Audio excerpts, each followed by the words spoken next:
आज के स्टोरी बहुत ही खास होने वाले हैं, तो इस स्टोरी को ध्यानपूर्वक जरूर सुने। तो चलो स्टार्ट करते हैं। अपनी सोच को हमेशा सकारात्मक रखो, क्योंकि जहां हथियार भी कुछ नहीं कर पाते हैं, वहां एक सकारात्मक सोच और बुद्धि काम में आती है। अगर लड़ना ही हो तो अपनी सोच से लड़ो, क्योंकि जीवन में कामयाबी इसी से मिलेगी। अगर आपके पास बड़े बड़े हथियार भी क्यों न हो, अगर आपकी सोच ही आपका साथ नहीं दे रही है तो वो हथियार आपकी सुरक्षा नहीं कर सकते हैं। आइए, सकारात्मक सोच से मिलेगी जीत कहानी को एक जंगल के बहादुर बंदरों के एक झुंड से सीखते हैं। एक जंगल में बहुत सारे बंदर रहते थे। जंगल के पास ही एक नदी थी। नदी बहुत चौड़ी थी। उस नदी को केवल नदी में रहने वाले प्राणी ने ही उस पार का नजारा देखा। एक दिन बंदरों का एक बहुत बड़ा दल नदी के किनारे उछल कूद कर रहा था।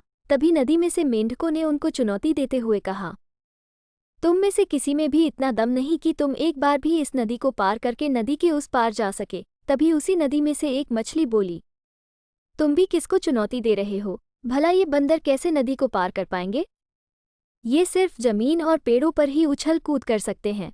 दोनों की बातें सुनकर बंदरों का दल बहुत क्रोधित हुआ और उनकी चुनौती को स्वीकार कर ली और बोले, हम सभी कल इसी नदी को पार करके दिखाएंगे।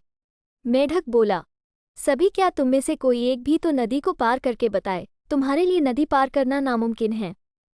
सभी अपने अपने घर चले गए। सभी को कल का इंतजार था। बंदरों के मन में हलचल हो रही थी कि कहीं कल हम में से एक ने भी नदी पार नहीं की तो हमारी तो नाक कट जाएगी। जंगल के सभी प्राणी हमारी खिल्ली उड़ाएंगे और आजीवन हमारी प्रजाति को डरपोक कहा जाएगा। सभी सो गए और सुबह होने पर सभी उस नदी के पास पहुंचे और उनकी चुनौती को देखने के लिए दूर दूर से अन्य जीव प्राणी भी उपस्थित हुए थे। बंदर ने इधर पेड़ से रस्सी बांधी और उस रस्सी का दूसरा सिरा मेंढक को देकर नदी के उस पार वाले पेड़ से बंधवाई।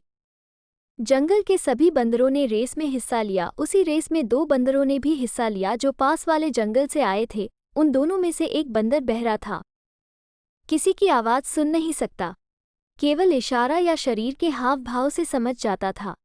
रेस आरंभ हुई, चारों और शोर ही शोर था। सभी उस नदी को देखकर कहने लगे, इतनी चौड़ी नदी और इस रस्सी की सहायता से पार करना नामुमकिन है। ऐसा ही हो रहा था। बंदर रस्सी पर चढ़कर कुछ दूर जाते और नदी में गिर जाते, कुछ गिरते गिरते बच जाते और रस्सी पर लटक जाते, और कुछ तो पेड़ से आगे ही नहीं बढ़ते थे।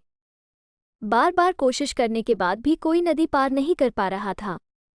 तभी काफी बंदरों ने तो हार मान ली थी। बहुत सारे तो गिरने के बाद भी कोशिश कर रहे थे। रेस देखने वाले जोर जोर से चिल्लाए जा रहे थे, अरे ये नहीं हो सकता, यह असंभव है। ऐसा बार बार सुनने से बहुत सारे बंदरों ने हार मान ली। उनके नामुमकिन कहने पर उन्होंने अपना मनोबल तोड़ दिया।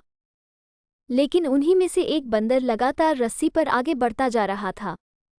कभी रस्सी पर खड़ा होकर चलता तो कभी गिरने से बचकर रस्सी पर लटककर निरंतर आगे बढ़ता गया और उसने आखिरकार असंभव कार्य को संभव कर दिखाया और सभी उससे सफलता प्राप्त करने का कारण पूछने लगे। ये तो नामुमकिन था, हम सबने तो इतनी कोशिश करने के बाद भी हार मान ली, लेकिन तुमने ये सफलता कैसे प्राप्त की? लेकिन वो बंदर कुछ नहीं बोलता, चुप ही खड़ा रहता। तभी उसके साथ वाले बंदर ने कहा, अरे उससे क्या पूछ रहे हो, वो तो बेचारा बहरा है। फिर भी उसने बताया कि मैं बहरा हूँ, मुझे सुनाई नहीं देता, लेकिन यही बहरापन आज मेरी सफलता का कारण है। जब ये सभी जोर जोर से चिल्ला रहे थे तभी मुझे लगा कि ये सभी मुझसे आशा कर रहे हैं और मुझे उत्साहित कर रहे हैं कि ये तुम कर सकते हो, ये नामुमकिन नहीं है, तुम्हारे लिए ये मुमकिन है, तुम्हारे अंदर सफलता पाने की क्षमता है। और इन्हीं शब्दों ने मुझे सफलता दिलाई है। दोस्तों, अगर ये बंदर भी उन सभी बंदरों की तरह होता तो क्या ये नदी पार कर सकता था? उसकी एक कमजोरी थी, लेकिन वो उसके लिए बहुत बड़ा हथियार बना। सभी उस पर हंसकर बोल रहे थे कि इन सभी बंदरों से तो नदी पार नहीं हुई और ये क्या करेगा। लेकिन वो बहरा था, जिसके कारण उसे ऐसा लग रहा था कि ये सभी मेरा मनोबल बढ़ा रहे हैं। वो और भी ज्यादा मोटिवेट होता गया। आखिर जंग जीत ही ली। ये स्टोरी आपको कैसा लगा, कमेंट में ज़रूर बताना। अगर आपको अच्छा लगा तो मेरे चैनल को लाइक शेयर सब्सक्राइब ज़रूर करें। मिलते हैं नेक्स्ट वीडियो में, तब तक के लिए बाय।